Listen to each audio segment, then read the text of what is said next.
Okay, so mabilis na update sa BTC kahit napaka-busy ko. Try natin isingit tong update na to kasi mayroon tayong nakikitang potential move na gagawin ng BTC. Hindi nga lang natin sure kung ano to, no? Kung bullish ba to or bearish ba to. Kasi kahit ako, no, pag titignan ko to, 50-50 tong type of galaw na to, no? Na masasabi ko, pwedeng maging bullish, pwedeng maging bearish. So, almost walang point mag-TA actually, kaso gusto ko lang makita yung both sides, no, or i-point out yung both sides kung ano ba talaga ang ang pinakagalaw, no, or yung pinaka-idea na pwede nating abangan.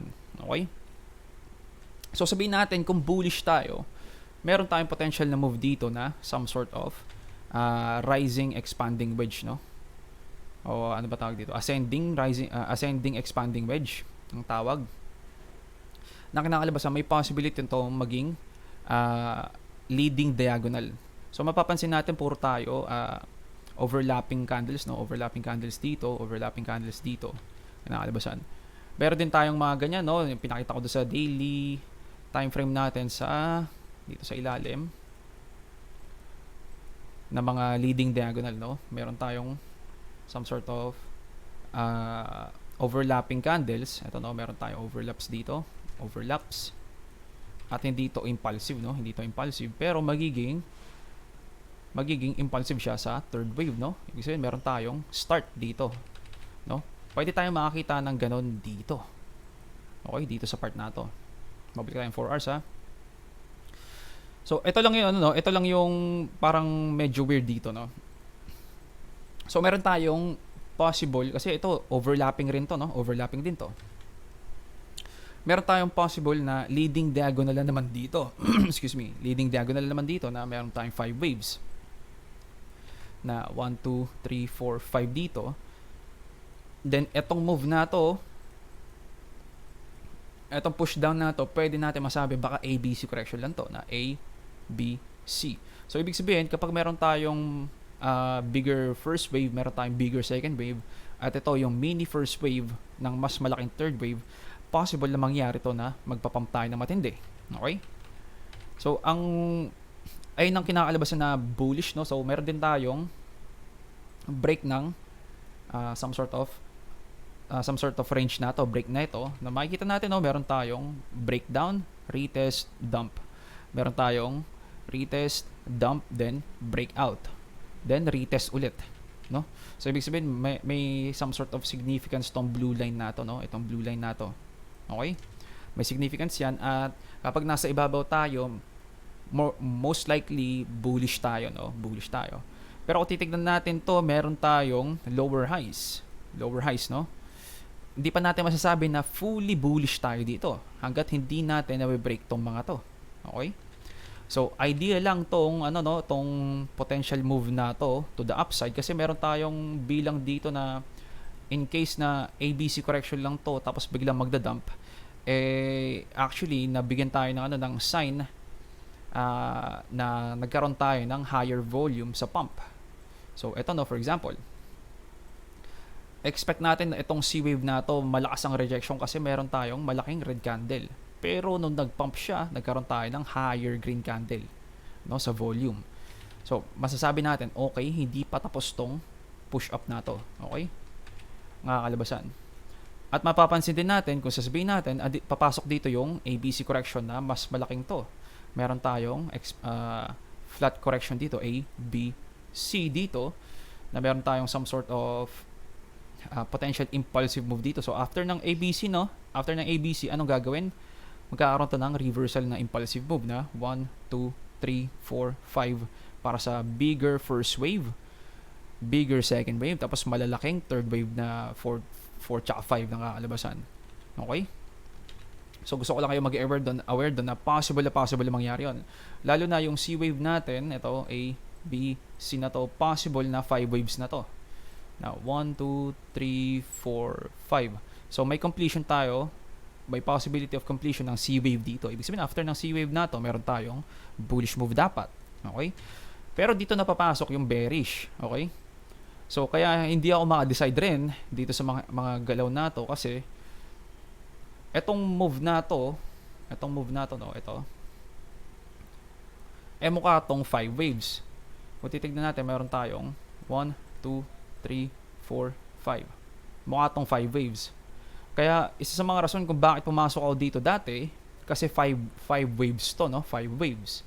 So kung 5 waves to at ang kinakalabasan baka 5th wave to ng mas malaking time frame sa daily, no? Ganito, no? Alisin ko na to, So eto may 5 waves tayo dito. Ibig sabihin meron tong impulsive move dito.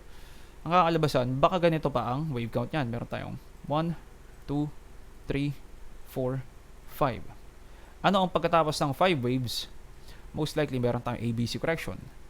A, B, C. Ganyang move. Okay? So kaya medyo nagdadalawang isip ako dyan, nagdadalawang isip ako. So ang problema lang dito sa bullish na case natin dito mas higher time frame to, no? Mas higher time frame to. Ang kinakalabasan baka maging bearish pa tayo actually. Pero hindi natin sure, kahit ako hindi ako sure kasi may pinakita ko dating or mga ilang days ago na meron tayong break retest at potential na move to the upside to, no? May potential. Nakikita natin sa history na nangyayari, no? Sige na nga, mabilis na lang, na tingin lang, no? Na ito for example, meron tayo dito. Ito, bakit balik ko to? Yan. Break retest pump. Nakalabasan. Meron tayo dito of some sort. Yan. So, pupunta tayo ilalim. Ito, no? Pupunta tayo ng ilalim. Pares lang naman dito. Pupunta tayo ng ilalim nitong pink na to. Ilalim, break, retest, pump. Pwede mangyari yun, So, dito rin ganun. Break, ilalim, break, retest, pump. Okay? So, basic lang na move yun, no? Ito rin, no? Pupunta sa ilalim, break, retest, pump. So, basic na charting sa weekly, no? Yung pinaka-basic na type of technical analysis lang yon. So, ganun din ba ang gagawin ng BTC sa ngayon? Ang pinagkaiba lang nito, meron tayong double top dito. Sa mga previous na nakita natin dito, wala tayong nakitang double top, no? Ito, wala tayong nakitang double top dito of some sort. Ito siguro, meron ba tayong M dito, M pattern? Hindi natin masabi kung meron, no? Pero ito, clear na M pattern to, no? Na double top pattern at nasa ilalim tayo ng, or more like, yung price natin nasa support na naman, no? 2 beses tayo nag-reach ng support. Doon sa mga previous data, madalas isang beses lang natin na pupuntahan or hindi siya nagtatagal ng matagal na ganito, no? Meron dito, meron din dito, matagal, no? So, ay lang yung pinagkaiba na itong galaw ng BTC sa ngayon sa previous data. So, ang kinakalabasan, no, medyo hindi natin sure to. Pagpapasok na tayo ng bearish, kapag bearish na, ang kalalabasan nito, babalik tayo ng 4 hours. Meron tayong potential move dito na inaabangan natin. Na ganito, no, na meron tayong 5 waves of some sort dito. Actually, no? 1, 2, 3. Tapos, eto may potential na 4th wave pa lang to at meron pa tayong 5th wave dito. Okay? May potential na move na ganito. Bago tayo magkaroon ng at least some sort of rally dito. Okay? At ang kalalabasan, baka magkaroon tayo ng lower lows dito kung ganito ang move, no? Kasi sa nakikita natin dito, yung pinakita ko kanina, no, mukha tong 5 waves. So, ibig sabihin, yung ABC correction na ganito, no, na A, B, C, bumababa yung probability kasi ang A wave, ang B wave, B wave, dapat 3 waves lang. Okay? Dapat 3 waves lang. Pero nakakita tayo ng 1, 2, 3, 4, 5. So, medyo nagiging invalid ang ABC correction na ganito. Okay? Gusto ko lang ngayong maging aware doon na medyo hindi ganong ka-probable yung ABC correction na yun. Kung ang B wave natin dito 5 waves, dapat 3 waves lang to. So, malabong maging 3 waves to, no? Pwede ba nang masabi nga to? ABC na ganyan? Hindi natin masabi, no? Hindi natin masabi. Pwede bang ganito ang ABC? Mas lalong hindi pwede to, no? Yan, mas lalong hindi pwede. So, hindi natin sure kung alin ang pinakatama doon. Okay? Kaya medyo mababa yung probability na ganun ang ABC correction kung bearish tayo, no? Kung bearish. Okay? So, ang next, meron tayong lower highs dito. Lower highs. Meron tayong lower low. Actually, dito, lower low. Pero wala pa tayong lower low dito. So, hindi pa natin masasabi kung bullish na ba tayo or bearish ba tayo. Kailangan natin ma-break to. Yan. Para masabi natin meron na tayong higher high dito at higher low dito. Meron na tayong maliit na bullish market structure dito ng kakalabasan. Pero sa ngayon, hindi pa natin nagagawa, no? Hindi pa natin nagagawa tong ganito. Yan, hindi pa natin nagagawa yung ganyan, ha? Ito, kailangan natin makita to na higher high. Okay? So, ang tingin natin dito, actually, medyo bearish pa tayo. So, mapapansin natin, parang nagre-range lang tayo dito sa area to. Or pwede natin masabi, baka may descending channel dito na tawag dito, hindi expanded, no? Running flat correction. Ganyan, no? Actually, pwede mag-break bullish to, no? Pwede mag-break bullish. Pero kailangan natin makita kung magbe-break ba talaga siya, no? Hindi natin masasabi. Okay? So, ano pa ba? Ito, no, meron din tayong bearish dito, TA dito, no. So, etong move na to, no. Etong move na to may possibility na C wave to, no. Kasi meron tayong basa dito na A, B, C na meron tayong ending diagonal na C wave. At etong move na to, 1, 2, 3, 4, 5 na to, baka impulsive move first, second, third, fourth, fifth to. Nakakalabasan. So, bakit kaya second wave to? Hanggat hindi tayo makaka-higher high dito sa part na to, ang kakalabasan, meron pa tayong bearish wave count dyan. Okay? Para maging bullish tayo ng mas high, with high confidence, kailangan mag-break tayo dito, no? Kailangan mag-break. So, meron tayong na pag-usapan kahapon na sa 618 tayo dapat pwedeng mag-short. Ang problema, no? Ang problema kung babalik siya dito, no? Kung babalik, no? Actually, hindi lang kung babalik. Talagang bumalik at nag-break pa. Papansin nyo, no? 618. Break, retest. Pero mapapansin nyo, may nasabi rin ako dun sa sa last video natin, kung magpo-push up pa siya, pwede tayong umabot ng 0.88, which is ang maximum target ng second wave. Makikita natin dito, meron tayong wick up. So, tingnan lang natin ang volume saglit. Wick up sa highest volume, hindi magandang sign for devolution. Okay? So, pwede tayo maka-expect ng malakas na rejection eventually. Kung bearish tayo. Kung bearish. So, ito yung, kaya natin check yung bullish at bearish, no? Kasi medyo mahirap basahin to sa ngayon. At may papakita rin ako sa DXY na importante, no? Importante sa DXY mamaya kung bakit tayo nagpa-pump dito sa mga area to, no? At kung sustainable ba tong pump na to. So, kailangan natin tandaan, pwedeng maging leading diagonal to into 1, 2, 3.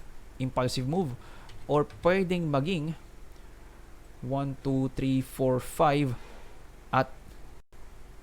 at yung corrective move na Elliott triangle wave. Now, A, B, C, D, E, dump. Kalalabasan, kailangan natin mag-ingat dyan. So, meron tayong gantong type of corrective move, na pattern corrective move bago tayo magkaroon ng susunod na impulsive move. May mga ganun, So, makikita nyo yan sa for example, ganito, no? Punta tayo ng daily. Punta tayo dun sa 2018. Saan ba yung 2018? Ito, no? Meron tayong impulsive move dito. Or more like A wave.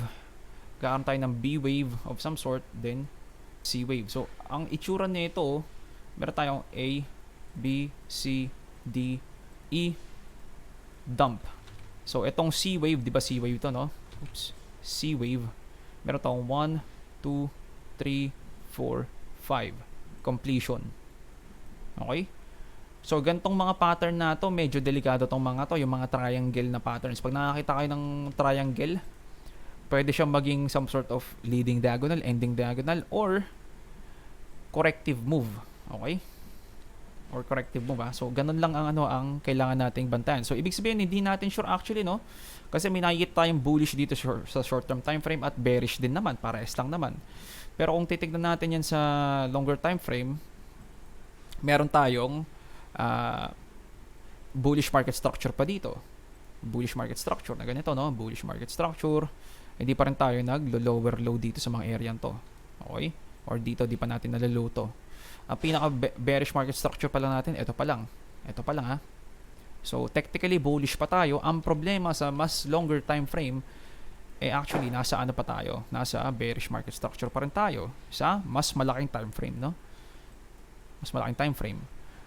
Meron tayo dito na medyo high, pero kung titingnan natin yan ng ganyan, medyo wala pa to, no? Wala pa to. Pwede pang lower low to, no? So, ay lang yung idea, no? Habang palayo tayo ng palayo sa shorter time frame at pa-longer time frame tayo ng pa-longer time frame, hindi natin sure kung alin ang pinakatama doon. Pero ang malalaman natin sa macro time frame, bearish tayo. Sa medyo daily time frame, bullish tayo. Tapos dito sa shorter time frame, hindi natin actually sure. Okay, hindi natin actually sure ang kakalabasan. So, kailangan ma-prove tayo ng market as wrong, or yun nga, kung bibigyan ba tayo ng confirmation ng market, doon natin masasabi kung bullish ba tayo or bearish tayo. So, kailangan ko lang kayo maging aware dito sa part na to, no? Kasi dalawang leading diagonal to sa bullish. Leading diagonal, ABC, leading diagonal naman, tapos marami leading diagonal, no? Madalas kapag leading diagonal ang mga moves nito nakakalito, no? Nakakalito. Kasi makikita natin, parang ang hina ng bullish momentum. Parang mahina. Pero itong mga move na to, itong mga move na to, mas malalakas. Mas malalakas sa type of movement. At maiksing time frame lang to, no? Maiksing time frame lang to. Ito mga habang time frame to, no? Mahabang time frame. Ito rin, medyo kasing laki lang niya to, no? Kasing laki lang niya to, pero overlapping to, no? Overlapping. So medyo, malakas ba talaga ang bulls? Or parang may ginagawa ang bulls sa ngayon na hindi natin alam. So papakita natin yan, baka ito yung dahilan, no? Baka lang ito yung dahilan. Punta tayong DXY. Mapapansin natin nagda-dump ang DXY, no? Nagda-dump. Or more like pwedeng magkaroon to ng some sort of corrective move to the downside. Okay? So, etong bandang September 28 sa BTC. September 28 banda. Dito rin tayo nagpump ng matindi, no? Dito rin tayo nagpump ng matindi. Sa mga area to, no?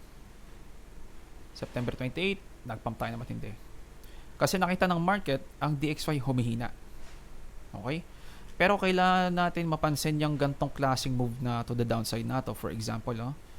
Ito, tandaan nyo tong August 25 hanggang August 30, mga August 30, ganyan.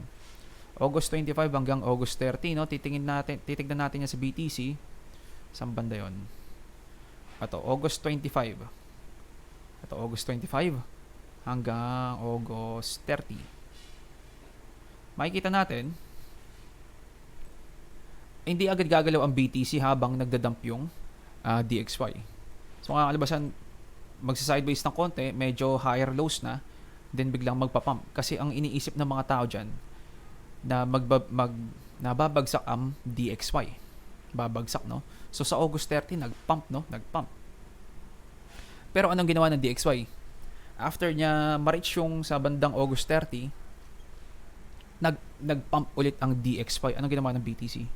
Nagdump. At gumawa pa ng lower low. Okay? So, etong part na to, mapapansin natin sa DXY, nasa bandang support tayo. Kung titingnan natin to, meron tayong maliit na support dito. Maliit na support dyan. Nagtitrade tayo around sa support. So, basically itong box na to. Okay? Itong box na yan. Kapag ang DXY nag-pump back, expect natin ang BTC magdadump. Okay? So, hindi natin alam kung ito bang dump na to, reversal to the downside, or magsusupport siya, or nagpapahinga lang ang DXY para mag-continue to the upside. So, meron na akong projection dito na bandang bandang 110 pa to. Hindi pa natin actually na-reach, pero pwede natin masabi, baka dito na talaga magre-reject ang DXY, no? Hindi natin alam. Wala tayong makitang any signs of malaking resistance dito, maliban na lang siguro dito, no? Yan, maliban na lang dyan siguro. Ito lang yung nakikita natin some sort of resistance kung bakit tayo nagre-reject. Pero, ayun nga, kapag wala tayong nakikita malaking resistance, most likely baka corrective move lang to bago mag-pump ulit to, no? Hindi natin sure. Okay? So, gusto ko lang kayong maging aware dun sa DXY, no, na medyo sumusunod ang BTC sa galaw ng DXY sa ngayon. At itong pump na to, hindi siya impulsive, no? Hindi siya impulsive. Medyo mas mababa ang probability na baka maging bullish. Pero ando doon yung bullish case, ha? Na baka maging leading diagonal, fake breakdown, then malaking pump. Okay? So, para maging totally bullish tayo, kailangan niya ma-break to, ito, lalo na tong part na to, no? Lalo na tong part na to. Yan. Kailangan niya ma-reach to, no? Makapag-pump na banda dito. Kahit mag-reject yan, okay lang. Tapos pwede ulit mag-pump. Kasi meron tayong wave count dyan na ma-invalidate. Labas na meron tayong 5 waves dito na meron tayong 1, 2, saan ba to? 3. Tapos meron tayong 4 dito. At meron tayong 5 dito. Okay? So, lalo na to, no? Kapag na-break niya tong 4, labas na baka dito pa yung 4. Pero kapag pati itong 1 na overlap niya, na ganyan niya, sabihin natin, invalidated tong pagbagsak na to. Invalidated to. Okay? Hindi na magiging valid yung ganong klaseng move to the downside. At most likely, baka bullish na yun. Okay? So, gusto ko lang kayong maging aware dun, ha. Kailangan, para masabi natin may confirmation tayo ng bullishness, kailangan natin ma-break yung mga levels na yun. Okay? So, ayun siguro update natin. Wala akong masyadong mabibigay na trading idea. Kasi yung trading idea natin kahapon, no, actually, no, hindi pumasok. Hindi pasok to, no? Pero mapapansin nyo naman kung saan siya nagsusupport, no? Ibig sabihin, meron tayong matinding level dito na ginagamit as some sort of resistance, na ginagamit natin ngayon as some sort of support. Okay? So, kailangan lang natin mag-ingat dito kasi nag-breakout tayo. Pero, ayun yung sinasabi ko kahapon na in case na mag-breakout tayo ng malakas, meron pa tayong kasunod na 0.88 na maximum target of second wave. Okay? Lalo na kapag ganito ang nakikita natin with high volume, ha? With high volume. Ito yung volume niya, na. So, papakita lang natin saglit. Yan. With high volume na rejection. So, hindi ganun kaganda tong sign na to, no, para sa bulls kapag dito lang siya nag-pump. Kundi hanggang dito lang siya. Ibig sabihin, naka-ready siya for second wave at baka mag-third wave bigla to. Biglang baka mag-waterfalls to, no? Kaya mag-crash to, no? Hindi natin masasabi. Expect ko nga actually dito siya mag-waterfalls, no? Kasi meron tayong daily bear swing failure dito. So, kahit ako, akala ko dito, no? Akala ko dyan na. So, burin ko lang to. Ayan. Pati itong volume, alisin natin. Yan. So, akala ko dito na siya daily ba to? Ito pala yan, daily. So, akala ko dito na. Magdadump na agad. So, hindi pa pala, no? Nagkaroon pa tayo ng isa pang pump. Kasi, hindi ko napansin na ang DXY pala ay nagdadump. No? 2 araw pala siya nagdadump, no? So, kinakalabasan, may chance na maging bearish bigla. Yung DXY, may chance pala maging bearish, kaya nagiging bullish ang itong 2 candle na to, no? Ito, exactly itong 2 to. No? So, ingat lang tayo, ha. Wala akong masyadong masasabi kapag na-prove tayo ng market as wrong na ganito pala talaga, magpapump pala talaga tayo. Talagang it is what it is, kalabasan, no? Wala talaga tayong magagawa doon. So, it is what it is. Kapag may accent. So, pwede tayo mag-break dito, no? Break. Then, push up. Pero kapag, yun nga, nasa some sort of bearish market structure pa rin tayo, pwede pa rin tayo mag-dump, no? So, 50-50 to, hindi ko sinasabing bullish tayo or bearish tayo. Ando doon yung probability. Dalawa yung probability natin na 50-50. So, almost walang point para mag-TA dito actually. Pinapakita lang natin yung bullish side at bearish side. Kung kailan magiging mas bullish at kung kailan mas magiging bearish, no? So, sabihin natin, kapag hanggang dito lang, mas bearish. Kapag nag-break tayo dito, mas bullish, no? So, generally, medyo may bullishness na tayo dito kasi nasa above na tayo ng blue line na to. Pero, ayun nga, hindi pa rin tayo nag-higher high dito. Lower highs pa rin tayo. No? Titingin lang tayo sa RSI natin bago natin end ang video. Nasa overbought pa rin tayo. Overbought. Ito mga overbought. Every time nakakapunta tayo ng overbought territory, no? Itong mga to, lagi tayo nagre-reject. Rejection. Ito, hindi natin sure kung magre-reject ba. Baka may higher highs pa to. Okay? So ano pa ba? Ayun lang siguro yung update natin. Wala tayong mabibigay na trading idea dito kasi yun nga.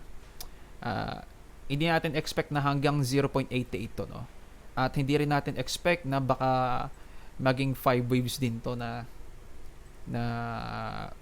some sort of corrective move. Hindi rin natin expect na magiging ganto, no. Kasi ang expect lang natin actually ganto lang, no. So kapag may bagong data, i-update ko naman kayo kahit busy ako, no. Para yung yung mga times na may mga times na parang magkakamali tayo mako-correct natin agad-agad, no. So kalabasan hindi pa ganito, no. Pero nabanggit ko naman to na in case na umangat pa, no, baka yung C wave baka dito pa, or ayun nga, ang kinalabasan imbes na C wave ibang data ang binigay itong ABCDE, no. So kailangan natin mag-ingat dito in case na ito na talagang E-wave. Pwede tayo maka-expect ng mini dump dito, mini dump. O re-retest niya to as bullish, pero pag pwede pang hanggang dito, no, mag-fake breakdown, tsaka pa nagpo-pump, no? Para sa bullish. Pero pag nag-lower low tayo dito, expect na natin 'yon na meron tayong kasunod na dump. Okay? Kaya hindi pwedeng ma-lower low to, ha. Ito, hindi pwedeng ma-lower low tong part na to kasi ang kalalabasan hindi na pwedeng maging leading diagonal to tapos meron tayong lower low na second wave, hindi pwede 'yon. Okay? So, ito siguro update natin. Ingat sa trades at GG's boys.